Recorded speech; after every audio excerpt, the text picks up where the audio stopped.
Hello, everyone, and welcome to Bet the Edge. Thanks for watching our NBC Sports YouTube channel. Coming up, it was New York. Now it's Philly. Drew and I, we're going to debate whether the Sixers are in the mix to unseat the Celtics in the East after the deal to get Paul George in Philly. Plus, Drew's going to handicap Wimbledon quarters and discuss the final round of the 16 matches in Euro 2024, which I'm excited to talk about because as of filming about 10-20 minutes ago, Drew, we just saw Portugal go into the half. And then before that, France came out with a victory, and I had France money line.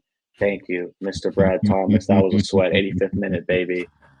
So before we get there, Drew, must know, how was your NBA draft night? How was your weekend? Give us a good story or two. Well, the NBA draft was kind of a bust. We knew it was going to be a little bit of a bust, and from an entertainment standpoint, just because none of these players are expected to make immediate obvious impacts. But all of the lotto ticket stuff that would have been big upside, none of it hit. It was chalky first four picks, and I did not have Ron Holland on my bingo card to go fifth. That was like a 40 to 50 to 1 price, depending on where you had it. And that was a little bit of a surprise. But ultimately, I hit enough Holland over Dillingham, which again was kind of lucky because Dillingham went earlier than I thought he was going to go, and that helped keep me in like the break even range as opposed to really having to sweat or hurt. So ultimately a forgettable draft, and I think free agency has been much more interesting. So happy to dig into that a little bit now. Yeah, we're definitely going to talk NBA Rookie of the Year for this upcoming season, and think we're going to have a few different thoughts there, but you did mention one guy I have an eye on, and that's Rob Dillingham. Before we get there, though, did talk about the top, Paul George, now a Sixer, 4 years, $212 max deal, opted out of the deal with the Clippers, who he was replaced by Derek Jones Jr. But Kelly Oubre back for 2 years, Tyrese Maxey back for 5 years extension. So 4 out of 5 stars for Philly: Tyrese Maxey, Paul George, Kelly Oubre, and Joel Embiid. That price dropped, Drew. What are you thinking now? It's a good team. It's a really good team. We're not talking Celtics good, but on paper, clear number 2 for me right now in the Eastern Conference. As I sim out the season, I'm probably going to have a slight lean to the under the win total, even though I have a good rating on all these guys, because there are still huge questions about availability swirling around Embiid. If we see more than 60 games from him in a season, it's going to be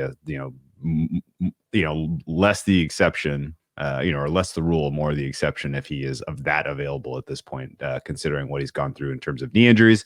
But once you get to the playoffs, like, this is a really good team now. And I think Paul George is undersold as far as his star power goes. And the fact that he kind of hit such a high peak early in his career and has been able to maintain it and even up it in the last couple seasons is super impressive. His time in LA was ultimately not fruitful in terms of championships, but I came away from his tenure there with more respect for him as a player. And again, his availability in the face of Kawhi's absence was pretty obvious throughout their playoff runs with the Clippers. And I think he definitely fits well with what Daryl Morey's building in Philly. And I think Nick Nurse having I guess a guy you could argue is probably the best defender of all of the kind of heliocentric ball dominant players. Like, that matters, right? Like, if you have a guy who can go toe to toe with the Jason Tatums of the world, obviously, then you have a chance at beating the Celtics. And so Philly has a really interesting team now. And I think their strengths are on the offensive side, surely, but Paul George's, and in particular him, bringing defense to the table at that position, and being a guy that you can kind of lean into as far as second or even a third option after Maxey and Embiid's 2-man game. That's huge for this team. And I think Sixers are pretty clearly, in my opinion, at least, I would pencil them in for Eastern Conference Finals, seeding dependent. Yeah, Sixers fans will not miss Tobias Harris whatsoever. Especially this past year, they were hoping he was out of town, and getting Paul George to them is probably going to be the best thing that could have happened this offseason. And you look back, 2012 to 2013 is the last time that Paul George has an average at least 21 points per game in a season, Drew. So, yeah, throwing him as the third option to score on that team, that is super deadly. They also signed Andre Drummond, 1-year deal there as a backup big. They got KJ Martin. They also got Jarek McCain in the draft, who people are deeming the NBA version of Juju Smith-Schuster just because of his large TikTok following. But he's a big dancer. So Okay. see how Joel Embiid Did not gets know into that. one. Yeah, I'm curious how he mixes in with this team. But Tyrese Maxey might have some fun with him. But now they are, plus 800 to win the finals, plus 400 to win the East. We talked about the Knicks price. Knicks are plus 375 to win the East at BetMGM. So you already said Sixers are clear number 2 for you. At what point, what would it take here to get you to buy into the Sixers, to put your money on them if you haven't already? Boy. More bench pieces? I mean, honestly, you would just need to come from the future and tell me that Joel Embiid is going to be 100% available for all of their playoff series. And at that point, now, okay, if I knew that for sure, then I would be interested. But this is a guy that I think if you are going to kind of bet long-term future money on his health, then you're going to lose that bet a couple times, and it could be this year. So, I mean, I really don't think there's anybody that they could add, beyond what they've got here as a core. That would change my opinion of them as a team, just because I have such a fragile rating for Embiid, and it is what it is. But he's their most important player, and if he's not available, or if he's not 100%, or if he's not fit come playoff time because he misses huge stretches at the middle end of the regular season, then that's a problem, as we saw this year. So, I mean, I like the coach Nick Nurse a lot. I like Daryl Morey a lot. I think that the vision is very strong here for building a contender, and if they break through this year, we shouldn't be surprised. But I'm not gonna let money sit there and just cross my fingers that Embiid's not going to get hurt. Yeah, it's a big ask, and no one from the future is coming to tell you that, because I don't think it's going to happen either. 68, 66, and 39 games played in the last 3 seasons. Obviously, 30 points per game all 3 seasons. But when you miss Joel Embiid and you have Paul George now, that is a big up for that team to keep them afloat if they do have to load manage him, which I'm sure will be the case next season. Would bet he misses at least 20 games, but I would say plays at least 45, 50. Which that's a good guess. Yeah, which, I mean, not enough to put your 4-1 price on the Sixers right now. But if that gets to 6 or 7-1 in the season, Drew, I'm willing to bet on them, just to take a shot at someone else other than the Celtics. But there are other deals being made. The Pelicans got DeJounte Murray, Klay Thompson, found a new home. An era's over for Klay. He's in Dallas now. What was the biggest move for you? And is there anyone that's moving the needle a little bit or piques your interest? Oh boy. Well, I mean, in the West, it's fascinating to see sort of the moving pieces and trying to figure out kind of on the fly here what does the landscape look like? Like, is there a true changing of the guard here, where you have to look at what the Oklahoma City Thunder are and really kind of just be impressed at what they have in terms of talent and assets right now. They made the 2 quietest, biggest moves, which were bringing in Caruso and bringing in Hartenstein. Now, neither of these guys is going to obviously open up a championship window for you, but you have the guys on your team already who have that window open, and they're all young and they're all getting better every year. And I think you particularly look at what the Celtics did last year in the offseason and bringing in Porzingis and bringing in Drew Holiday, and I mean, this is a pretty similar. I mean, obviously, Porzingis is a little bit more of an offensive weapon than Hardenstein is, but Caruso's that quality of a defender, and all of a sudden now the defensive versatility on this team it goes 6-7 deep. I don't ultimately know who their best closing 5 is. They have Mark Daigneault has an entire regular season to figure that out, but 2 quiet-ish and really, really big moves, bringing in those 2 players to fortify what will probably threaten to be the best defense in the NBA, if not clearly the best defense in the NBA from from the standpoint of team just roster construction. So hat tip to Oklahoma City, surely. Surprised that the Nuggets aren't doing anything. Surprised that the Mavericks let Derek Jones Jr. out the door because he was such a versatile defensive piece for them in general. But they are electing to go into a different direction and bring in a guy like Clay who can still kill you with the spot up shot. So okay, good luck. And I think in general, the Western Conference is, to me at least, looks top heavy-ish with Oklahoma City and to a lesser degree the Denver Nuggets sitting there with the strongest rosters right now. So huge step backwards for the Clippers, obviously, in the absence of Paul George, although they do bring in Nick Batum, who apparently still has gas in the tank, and they bring in some other role players to kind of backfill there. And the role players now at the Clippers look like pretty strong defense. The aforementioned Derek Jones Jr. is now a Clipper. And just in general, I think if you get a fully healthy season from Kawhi Leonard, then maybe you're in the mix there. So yes, it's a very interesting moving puzzle pieces in the Western Conference right now to figure out who is, say, the third, fourth best team, and it's kind of the most interesting just to see which teams, i.e. the Nuggets and the Timberwolves, are just kind of standing pat and assuming that they're going to be able to use internal talent and development to help their chances more so in 2024 and beyond. And we're going to go to the Timberwolves in 30 seconds because I do want to talk about them. But I was going to note that the Dallas Mavericks, I mean, they went down to 5-1 odds. Don't think that's worth buying into with Quentin Grimes, Najee Marshall, and Klay Thompson as your three additions. And as for the Clippers, I mean, they do got to add defensive pieces, Drew, because when you got James Harden still re-signing, you're not going to have much defense out front at the perimeter. So you got to find ways to develop, especially when Kawhi Leonard is out. But I wonder what the conversations between James Harden and Paul George were when Paul George was like, hey, I think I'm going to Philly. He was like, don't do it, bro. I'm telling you.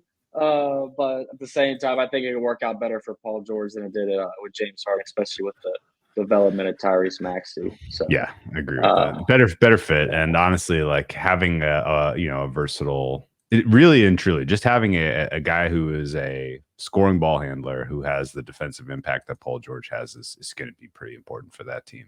And excited to see that play out. But no, the overall the rest of the moves, the rest of the entire landscape for me, it was just kind of a lot of head scratching stuff more than I think moving markets.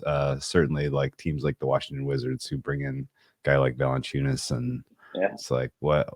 I thought this was a tear down youth movement. And now we're bringing in Valanciunas, and then they trade away Denny Avdija, who I thought was like pretty obviously like a budding star for them last year and their best player potentially. So very confusing how some of these teams are currently dealing with their roster situations.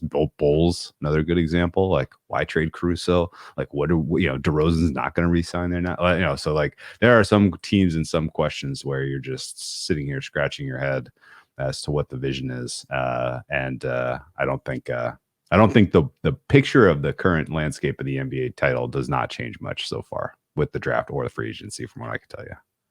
Yeah, I agree with that. I mean, the Sixers and Knicks, we already knew those two teams are going to be the biggest competitors, probably outside the Bucks, to take down Boston. So not much has changed there. And we thought the Thunder had a chance this offseason to put themselves in position. And the grumblings of Klay to Dallas were been talked about for weeks. So that was kind of a thought as well. So, yeah. As much as it's nice to see these things happening, not too much surprising or worth betting into right now, unless you were ahead of the line movement itself. But before we talk about Wimbledon, Drew, Rookie of the Year odds, 3 guys on my radar. I would love to hear who you think is worth betting into. But obviously the T-Wolves, I can't believe that Rob Dillingham got traded there for a 2030 and 2031 first-round pick from the Spurs. The Spurs had a potential to have 2 elite guards in that draft. Yeah. With Wemby, and they said, no, there's a 10 and 11-year-old that are going to be ballers in the next 7 and 8 years, Drew. We want to go ahead and wait for them.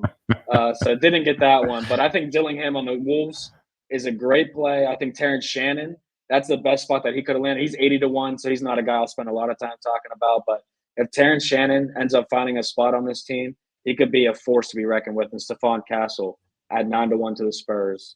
Now he has even more opportunity and usage there with Dillingham traded. So Castle, I thought, was probably the most optimistic pick of the top four. What do you think as far as rookie of the year odds? Yeah, I mean, it all comes down to opportunity. And so the top of the market here does make total sense to me. Sar being your favorite, sure, he's going to have a huge, immediate, obvious role. That's why the Wizards, I mean, that's why his team pointed him to the Wizards in the first place instead of going to do, workouts with the Hawks. And so we're going to find out if he's ready to contribute at the NBA level this year right away. And he's going to have a pretty healthy load that he's going to have to carry for this Wizards team that all of a sudden is really lacking offensively.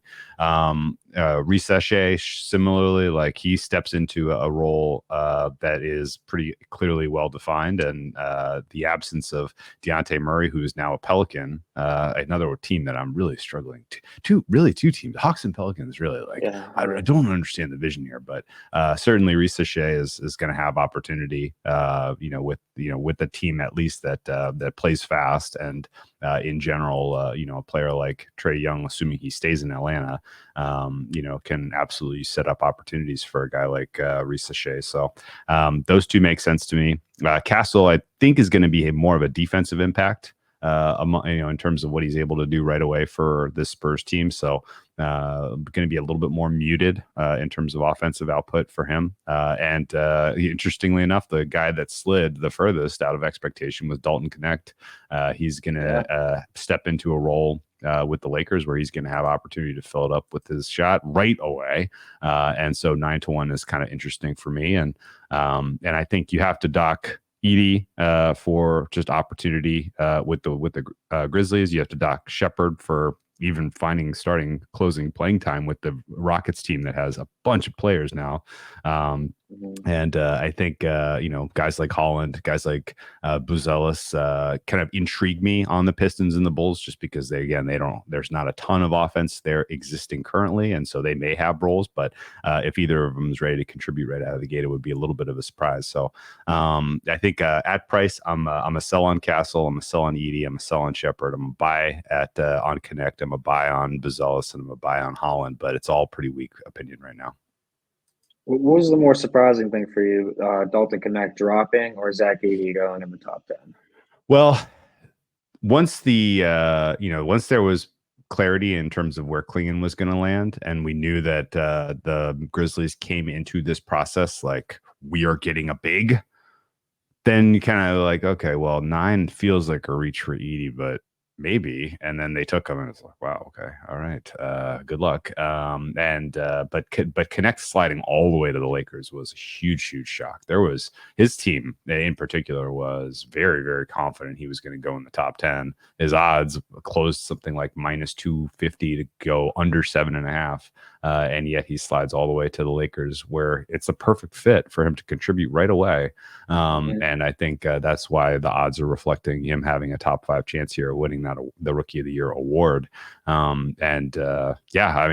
Lakers got a little bit lucky. Nice fit, immediate opportunity. I get it all, but it's still I was more surprised by his slide than Edey going a little earlier than expected. Yeah, I'd have to agree with that. JJ Redick probably had the easiest draft ever for an intro head coach.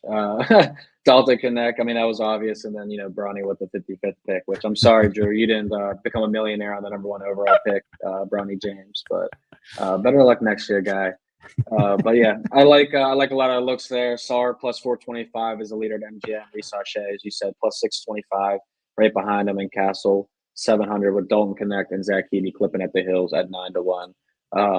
Can't argue with a lot of the guys, but interested to see how this shapes out. And I'll give a shout out to Buzelis, because Chicago hometown guy, and the Bulls went and got a hometown guy. He was in tears, Drew. He moved me so much that I'm like, trade the house, start with this guy, but not really. But I wouldn't put my money on him just yet. But I'd rather take one that got to the top. So before we talk Wimbledon, though, tune in and watch the toughest cycling race of the year, today through July 21st. The world's top cyclists compete for a chance to wear the yellow jacket in the Tour de France. Stream it on Peacock. And Drew, we prefaced last week the Wimbledon winners, and got some good value for me. I went ahead and just parlayed Sinner and Coco Gauff, and then I went ahead and took Novak Djokovic and then Coco Gauff as well. So got great odds on the two. But let's start with the women because Coco Gauff's odds have dropped over the weekend. Why? Well, two reasons. The first and most important is that the most feared player in her half of the draw was Arina Sabalenka. And while we were not making and advocating that she was going to make a deep run in this tournament, because there was questions swirling around her health and fitness, in particular a shoulder injury that she had withdrawn her last match. She's only ever, tennis players retire when they're hurt. That happens all the time.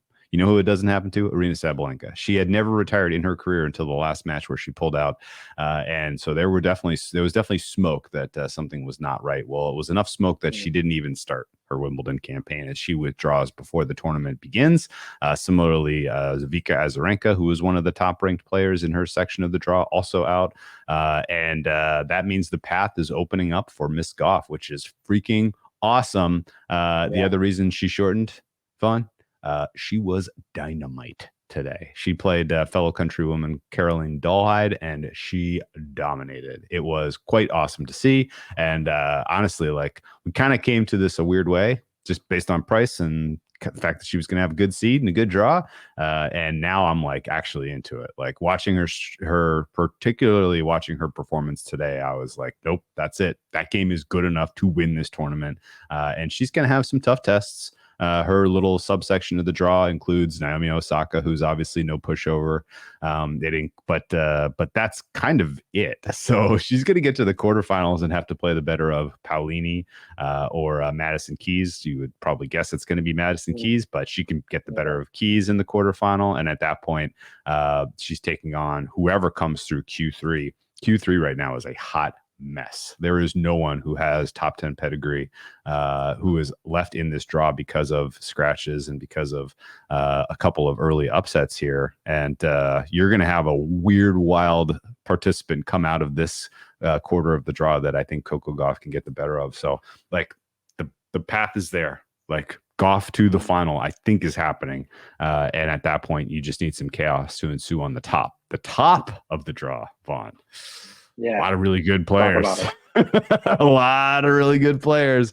We got to start with Iga, right? She's your tournament favorite right now in 3-1. She is quarter one favorite at plus 115. Her quarter is not as tough as Q2. And I think it's very, very likely she comes through here. So if you're looking for a parlay piece with a likely outcome, Iga to get to the quarters, to get to the semifinal stage, feels right. Q2, on the other hand, is wide freaking open. We have Elena Rybakina, we have Ons Jabeur, Jess Pegula, Katie Bolter, Fernandez, Kalinskaya, Samsonova. I mean, these players are all very, very talented, and any one of them could ultimately come through. Rybakina is your favorite at plus 150 for a fair reason. She is a former champion here, and at her ceiling is probably one of the best, if not the best player on grass. But we haven't seen her ceiling in quite a long time. And so I don't mind taking on Rybakina at this price. Ons Jabeur would be the obvious choice. The less obvious choice would be Jess Pegula. And both of those are in the 4-1 range. I would lean Jabeur, but it is a very weak lean because we just haven't seen anywhere close to her best this year either. So it could be a little bit of a changing in the guard. This could be a door open for American Jess Pegula to make a little bit of run. She, of course, won Berlin, which was a very impressive grass title just a couple of weeks ago. And I think her kind of opening rounds definitely soft enough that there's not going to be a shock upset Pegula out early here that would really kind of, sort of derail her attempt at week 2 here at Wimbledon. So kind of a wishy-washy take, but I think Pegula Jabeur winner in the 4th round is ultimately who comes through. And I think it's probably going to be Iga Coco in the final, unless Iga does something crazy and, gets beaten by a player who she's clearly better than, which seems to happen at Wimbledon every year. Well, I was going to say I was going to lock in that plus 115 now, but now you just made me a little nervous. If she goes down, it's probably going to be in the semis, honestly.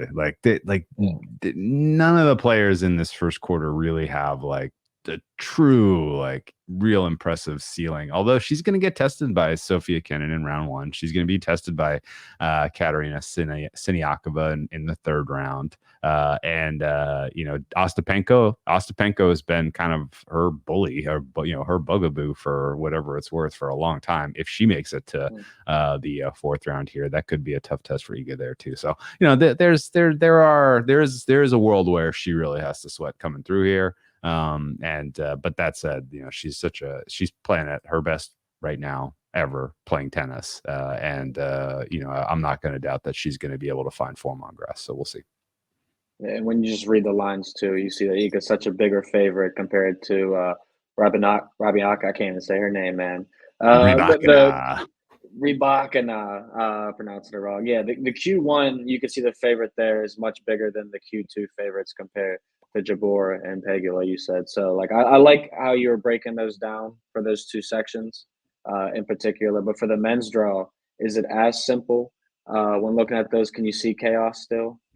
I definitely could see chaos on the men's side. And it kind of comes from the point that we don't really know what kind of health you're going to get out of the 2 seed on the bottom right now in Novak Djokovic. So Djokovic, of course, is by far the most accomplished grass player in this draw. Like, there's no second place even, honestly. And with all the experience he brings to the table, he's going to be tough to beat. He is coming off of a knee injury, which he sustained at the fourth round of Roland Garros. And there was a lot of cloak and dagger stuff about him having surgery and how serious it was. It was a meniscus injury. So he probably just went in there and had a little arthroscopic trimming. He got back to practicing as of a week ago, and he is going to make an effort to play this. And if he does not get knocked out early in this draw, then he is going to be a problem for someone later in this draw. And honestly, his first 2-round opponents are all, like, I think going to be a little starstruck to be on the same court as Djokovic, let alone really give him a true test. And so, he's got clear sailing to the fourth round from what I could tell you. There's just no one with any kind of grass pedigree in his subsection of the draw. And when he gets to the fourth round, he's going to have an advantage over whoever comes through there. Probably Holger Rune, but it could be any one of the kind of veterans that exist there. So Djokovic getting to round 2 is very likely unless he sustains another injury. And the first sign of trouble would be in his quarterfinal, where he's going to have to take on the better of Alex de Minaur and Hubert Hurkacz. I don't really feel like going against Djokovic with either of those two opponents. So I'm going to go ahead and just put Djokovic to the semifinals here as your Q4 winner, considering the way that the draw is shaped. And then, the quarter 3 is a fun handicap. There's no bully, so to speak, in this corner. Sinner's in Q1, Alcaraz is in Q2, Djokovic is in Q4. So Q3 is sort of the one that exists as the open opportunity. If you put together an impressive 2 weeks of play, you could find yourself in a Wimbledon semifinal.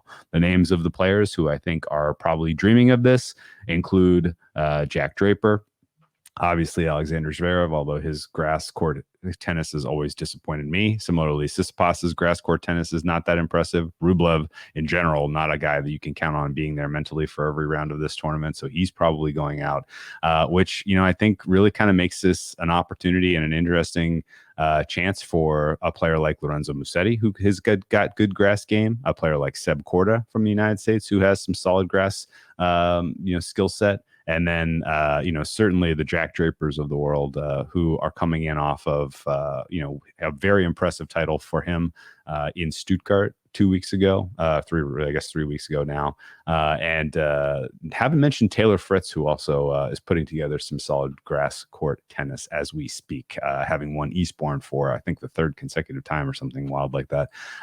So there are a lot of interesting young players who are going to break out, I think, in Q3 and make it deep into this tournament. And as I currently see things going, I think it's going to be Draper versus Fritz to get into the quarterfinal on the bottom half of Q3. And I think it's going to be something completely shocking on the top half, like a Seb Korda versus Musetti, with ultimately the Fritz versus Draper winner probably coming through and making a semifinal. Slightly in Draper at price, that's probably the only kind of wild card number to grab. He's 3-1 right now to win Q3, and I would give Fritz a second look at plus 550 as well. Yeah, I had a feeling you're going to go with Jack Draper today. I don't know why, but I thought you might go there, and I'm feeling good about it too because I thought the price was worthy of playing at 3-1, and I was happy to hear you still rocking with Novak even at plus 100 money. So my question to you though was, at what point would you not play Novak? Because if people are listening to this on Tuesday, or if they listen to it Tuesday night or Wednesday morning, I mean, the odds might you move. got plenty of time. Okay. Novak Djokovic's first round opponent, and honestly, like, I actually don't hate just exercising patience. Okay. The toughest match for Djokovic to win this title is going to be the final. He's going to have to play either Jannik Sinner or Carlos Alcaraz. It's probably going to be Sinner, in my opinion. But outside of that match, there's no match on the bottom half here that's all that scary. And so you can actually take a little bit of caution here. Take a, just see for yourself, how is he moving? How is he feeling? Is he going to withdraw? Is he going to pull the plug? In that case, you don't have to, because ultimately what I'm getting at is you're not going to scoop any equity if there are surprises elsewhere, because there's probably not going to be any surprises really. This is a top heavy draw on the men's side. And, there's, you could be the subject of a surprise bad luck of a Novak withdrawal, or you can kind of see how he looks in the first couple of rounds as he plays Vít Kopriva of the Czech Republic, and then the winner of the Jacob Fiernaly and Alejandro Morocanas match. All three of these players, I have never seen any of them play, but my data that I have in hand says that there is less than a 2% chance that any of them beats Djokovic head to head based on the results that they've put together in their history as tennis players. I like it more when you put it that way then. So it sounds like that'll be going into my pocket. But patience is the key, Drew says. So, everyone could use a little bit of that when they're doing some sports betting. But before we talk Euro, which I'm excited to hear about from your end, NASCAR hits the streets of Chicago as they race the playoffs, heats up this summer. Don't miss the drama and the excitement in the Win to See this Sunday at 4:30 p.m. Eastern on NBC and Peacock. There's been a lot of great sports going on, but the Euro's taken all my attention during the day because 12 p.m. Eastern sports has been very nice Monday through Friday. So I'm looking forward to hearing what you got to say, Drew, about the final round of 16 matches on Tuesday. Where should we start? Wow, man. I think the draw is fun, certainly, and it's pretty clearly wildly imbalanced as you have Germany, Spain, and France all on the top. Presumably, we don't know right now as it is in progress. Portugal, Slovenia winner who advances to play France, but let's just assume it's Portugal. Those are 4 of your 5 best teams in this entire tournament, and they're all on the top. The door is wide open for the Netherlands to come through after the way that the rest of the draw shook out in that little subsection there. And I think that's kind of the match that I'm the most interested to talk about first. Now, is that a fair way to set the stage, or do you have a different opinion in terms of who on the bottom half has impressed you the most? No, the only team that I've had a futures bet on so far was France. And now that I've watched them, I regret it because they have pretty much no offense. hey, their defense is the best in this tournament, though, and it's not close. Yeah, defense wins championships, but I'm just not feeling as confident. Exactly. I have liked watching Spain. I feel like Spain has been probably one of the best teams in this field. They are the co-favorites though with England, so it's probably not saying too much here. But yeah, France was the only thing that I bought. I've been playing a lot of unders, under 1.5s, under 2.5s. Nice. It's been working so far, so I'm not going to stop. Spain is the only buster so far in the knockout round that's taken their match over. Yeah. But I don't know. I'm excited here. I know you and Jay are going to be talking about Copa. And Team USA, they play tonight, so you guys should have a lot to talk about what happens with their game here tonight. But if you had to place money though on the Euro 2024, Sure. who are you picking? Well, I'm going to talk you out of playing the under in the Netherlands Romania match. Okay. That one's going over.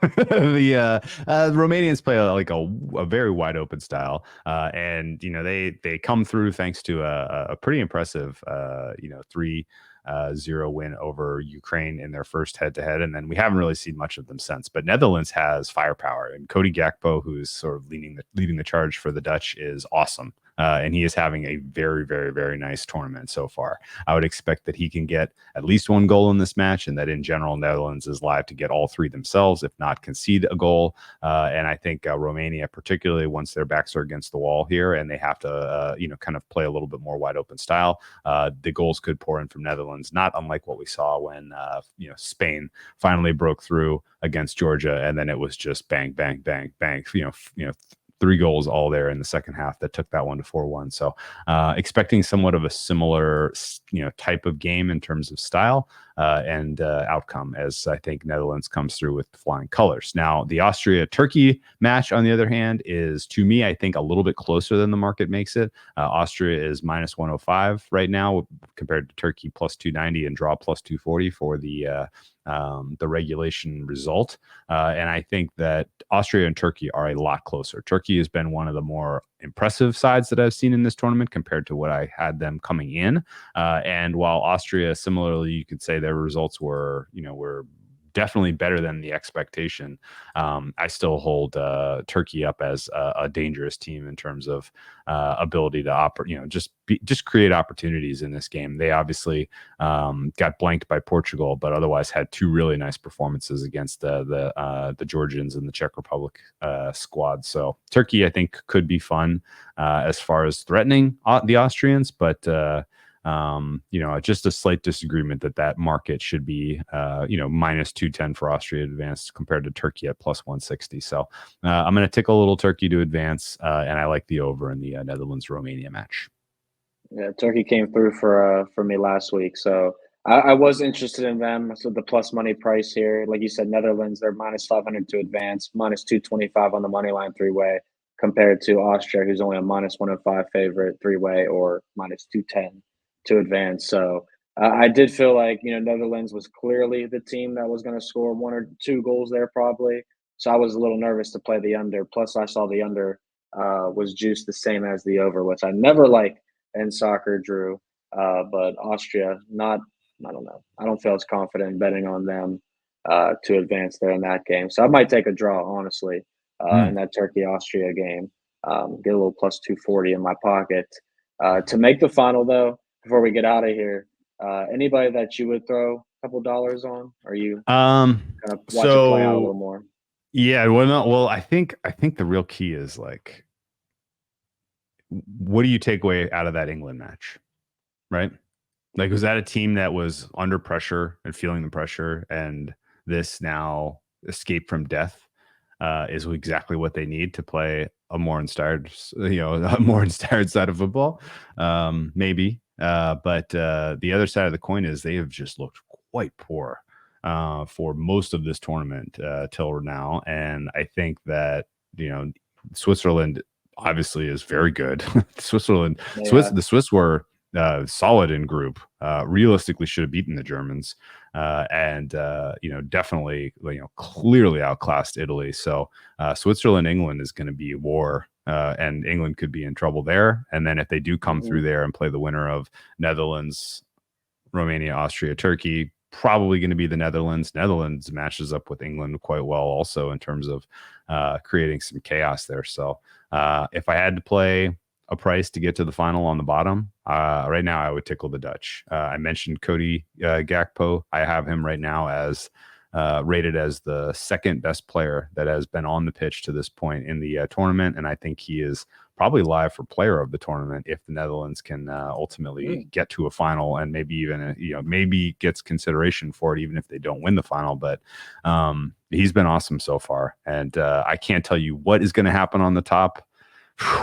France, Spain, Germany, all very, very live. I don't think Portugal really has much of a chance at this point.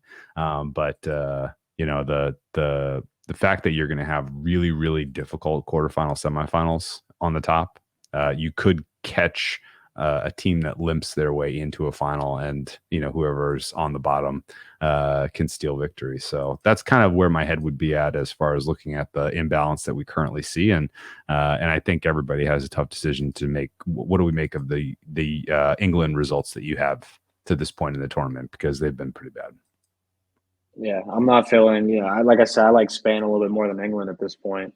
And France, as you said, like they got great defense, but offensively, I don't know between them and England who I feel more confident at this point, to be honest. And it's weird being, watching soccer now, because everyone that I grew up watching is on their way out. Messi on the sidelines. You got Ronaldo playing right now, but obviously he's a tick slower than he used to be. So what I've been accustomed to my whole life is starting to change.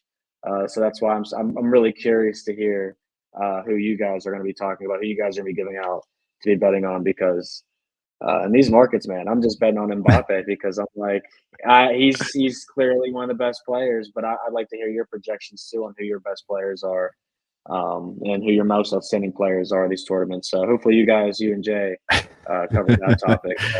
Best bet, Yeah. does it involve this field, or does it involve soccer or basketball today? I mean, I think we go back to Wimbledon. Tennis. I think Yeah, I was gonna say it's gotta be tennis. we add more Coco Golf to the pool here, Yeah. because the Okay, real go answer Crispies is, criteria. yeah, you mentioned it. Her odds shortened, but you know what they didn't? They didn't shorten appropriately. Like, just specifically the fact that she does not have to play Sabalenka, and that like go look at the third quarter right now. Like, that is a hot mess. Somebody is going to come through there, and they're going to be lucky to be there in that semifinal match, and Coco is going to give them the business. So I think that's the best bet in any international sport right now. Yeah, let's go golf. And Wimbledon goes on for the next 10 days, right? Something like that. Yes, the final will be actually the same day as the Euro final, July 14th. Ooh. Yeah. Oh, okay, so 2 weeks. That's a good day. All It's a right, man. fortnight. Well, yeah, it's a fortnight. All right. Well, I'm gonna be having Cocoa Krispies every morning until then. Okay. Just getting ready, getting psyched. But yeah, that would probably be my best bet of what we talked about the show. The only advice I would give out for baseball betting over the next week, Drew. My guy Ryan Reynolds, his 25 game hit streak ended on Sunday. Ooh. I did take his under, so I was happy. But I also lost the 2 days previous, and it was miraculous how he stayed alive. But this is the part of the season where a guy now that has 25 straight games hit, where he starts not hitting the baseball for a little bit, right into the All-Star break. So Ryan Reynolds unders are still going to be priced at plus money. I would say take some looks at those over the next week or two, Drew, you and everyone else included. But you could find all that out on NBCSports.com. Help you out with your wagers and fantasy. Drew, thank you for today and all the information. And as always, thank you to the watchers, listeners, and viewers. Adam, you too, producer for Vaughn, Drew. See you next time.